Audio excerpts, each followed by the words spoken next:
Well, finally got the leveling kit in. This company I ordered it from, supposed to send track bar spacers. They ended up saying, oh, they're a month back order. We'll have to ship them out when we get them. I'm not going to wait a month, so I went ahead and ordered a 2 to 6 inch lift track bar. And I didn't want to run spacers. It was just more so for the time being. So, gonna throw this 3-inch level on. I got some tires to get thrown on the 22s. So, get this leveling kit on, get the tires thrown on, running boards off, and start driving it. But yeah, we're gonna dive in here. Just got the spacer leaves, so I'm gonna get in here and get these shocks ripped off, get the U-bolts ran out, drop this track bar off, and start getting to town and see if we can't get this knocked out. So definitely need to take some time and start sanding all this and painting it. But for the time being, I just need to get this thing on the road. Done all this money and building it, got to drive it. So let's start yanking some stuff apart. All right, we about got one side wrapped up here. That's what I did. Came in here, took the shock off, got your pedestal here. Take your 2 U-bolts out, 21 mils. Pop your U-bolts out, take your shackle off. I swung the shop up out of the way. I got new shocks on the way, so don't worry about that. The sway bar I just left connected and shit. I put these on here because I get tired of trying to fight that alignment bolt. Plenty of times, especially since this has an added leaf in the bottom, so it's got a saddle mount back here holding these two together. This bottom one's just a floater, like an added leaf. It'll swing left and right, it'll droop, and it's hard to get it all lined up. So I just put these vice grips on here, boom, blow the original pinch bolt out. Then I can just slide these up in there, not have to fight the leaves getting squared up and everything. I have the axle sitting all the way on the ground. It was just a hair too high to be able to slide that in there with that long of a pinch bolt. So I just put a jack here with a piece of wood, lifted this up about an inch, slid them in there, set the leaf springs back down. The right way would have been to reach in the frame rail, which is tight and I didn't want to. Take that bolt out so your brake on bracket will be free. I just tweak these a little bit straighter so I can get full droop, and that way with it leveled I won't have to worry about my brake lines being too short. But yeah, pull the shock off, 20 or 15 millimeter for the shocks, 21 mil for the U-bolts. I did disconnect the track bar because I'm replacing it, and because it'll make your axle shift left to right, so it's easier to just disconnect it than to wrestle your axle back and forth. But disassemble both sides, had a jack on that side, had a jack on this side, just lowered it straight down, set it on blocks, knock everything out. I'll jack it straight back up, line it up, boom, new U-bolts. In the future, or if I want to do it again, I'll probably end up just getting full leaf assemblies because I do not like these spacers. But for the time being, I don't even know if I'm gonna keep the truck, but I just don't want to drive around with a stock height truck. So that's why I bought wheels, tires, and a leveling kit. So yep, got this side left to do. Won't take no time. Jack it up, hang it from the U-bolts again, and we'll see where she sits. So after getting the axle and everything bolted up, I put all 5 spacers in there. There's no instructions on this, so I used the full 5 spacers, and as you can see, these U-bolts are not long enough. They do not go through the nylon on the nut, so I'm going to have to pull this back apart. I'm going to pull one plate and I'll put it back in. The truck actually measures about an inch and a quarter higher in the front than it does in the rear, but these plates measure about a ½ inch. So I'm going to take one plate out because I'd rather have just a tiny bit, and we won't even notice it, in the rear down than the front being nose down, especially since I'm going to need to clear these wheels and tires on turning.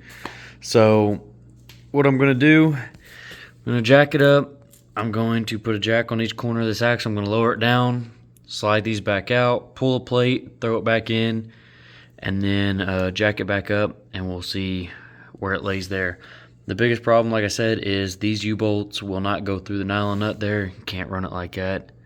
So I left the track bar uninstalled because before I buttoned everything up and adjusted that to length and set it, I wanted to make sure that the height and everything was working, and it's not. So that's that. I'm gonna throw it back up on the frame, jack stands, hang the axle, and pull a plate out, and I'll get it thrown back together, and we'll see where it sits there. Alright, so we're down to 5 plates now instead of 6. I got to throw the U-bolts in. I got to first chop our pinch bolt back flush so I can put the saddle back on, drop my U-bolts in, put the bottom plate, cinch it up. Like I said, all I did, pulled the U-bolts, tucked both jacks, let them down slowly together, hung the axle, pulled these out, took a plate out, bolted it back in. I will say one thing to help whenever you're doing this: take your key, click it forward once so your steering wheel's not locked, because when you're going up and down, your pitman arm is going to, the axle's going to pull on the pitman arm, and it's going to turn your knuckles. It'll pull it and slide it on the jacks and everything. It can get kind of sketchy, but just turning the key and doing that helps unlock the steering wheel so this can free move more. But yeah, I'm going to get the U-bolts and everything thrown on, and we can throw the tires on and make sure I like where it's at, make sure these U-bolts fully tighten down, and we can go from there. A little better now. You can see we got threads at least sticking through the nylon there. So that's good. I got the saddle back on. Finishing up here, got to tighten up shock bolts. The sway bar actually clears now. It's really close to the diff, which it's still slightly unloaded off the axle, so it should drop these sway bar links a little bit lower and clear some more, but I'll probably end up just ordering longer sway bar links. But yeah, got to finish tightening up the shock, and then I'm going to set this track bar in here, but we'll measure it again and see, and we should be right around ½ inch, maybe 3/4 of an inch higher in the front than the rear, but honestly you won't notice it. So I'll grab the track bar here. I'll start getting it in and out. I gotta get the last bolt out of here, and we'll I think it's a 30 mil is what this came out to. 1¼ was a little too big. 1 3/16 was just it just didn't really want to fit. So I found a 30 mil fit on there really well. So run this 15 in, throw the track bar in, then we'll get these tires put on and see how she's sitting. There she is. So just pulled measurements. The front is about 1 1/8 higher than the rear. I don't really think it's that noticeable. I'm not that worried about it. This will probably settle in and might get an 1/8 inch drop out of the front, but after the wheels and tires, everything on there, I don't feel like you're really going to notice it that much. So it doesn't bother me none. One thing I will say though is my tires are straight, the steering wheel is crooked.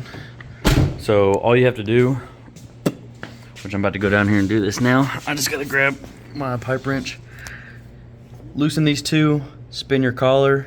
You're going to extend this drag link. You're going to extend it outwards until your steering wheel is straight, and then you're going to zip these nuts back down. You don't have to worry about an alignment because this is fixed. You're not going to get more toe in or toe out by lifting it up and down. This is a fixed measurement. You're just going to get your different angles here. You can see the track bars in there. I got the locking collar all locked down and stuff, and I filled that with anti-seize, so it's easily adjustable. If I notice once everything settles my axle is hanging slightly a little more to the passenger driver side, I can always just extend it or shorten it, get my track width dialed in. But yeah, so I'm gonna throw an impacting socket on here real quick, zip these two clamps loose, put a pipe wrench on, spin that to extend this a little bit to straighten my steering wheel back up, and we should be good. And then I'll work on getting these wheels and tires put on, and should be ready to go rock around. I got a tip and some spacers, and I got a roll of window tint to redo all this window tint in 5, and then a 20 shield. But yeah, I'm going to adjust this drag link real quick and get it all squared away, and it should be ready to go. And just like that, it's done. So lifts on. I just got done straightening the steering wheel. As you can see, steering wheel is straight, tires are straight. Whenever you're doing this, make sure you click your key one click forward so it unlocks the steering wheel, so while you're spinning your shaft down there and everything, it's not going against your steering wheel lock. Another trick that I like to do is I take a little wedge or a punch and I knock it in there a little bit. That way it spins a lot easier. But as you can see, adjusted it out like 4 or 5 turns, straighten the wheel up, and then I take these clamps, because your threads are going to be farther out this way. I just take a hammer and knock these outwards enough. Make sure you're clamping on. You don't want your threads to be in the center of this collar, so you're only clamping this much. So just hammer your clamp over, make sure you're at least getting full contact with your threads over here and over here. Torque her down, roll on. Now after I drive it, the steering wheel might be like a hair off a little bit. You can just come down here, loosen this a little bit, just crank it either way. But yeah, other than that, lift is on. I don't know what it equated out to. I think I ordered the 3-inch, came with 6 plates. I used 5. It might be like a 2.5-inch. Honestly, not sure. I'd have to measure it. But 1.1/8 higher in the front. Don't really matter to me. But yep, there it is. Sway bars still work. Brake lines, just tweaked them up a little bit. And should be good. Should be able to clear the 22s and 2-inch spacers now. So 04 F250 leveling kit wrapped up. Simple enough.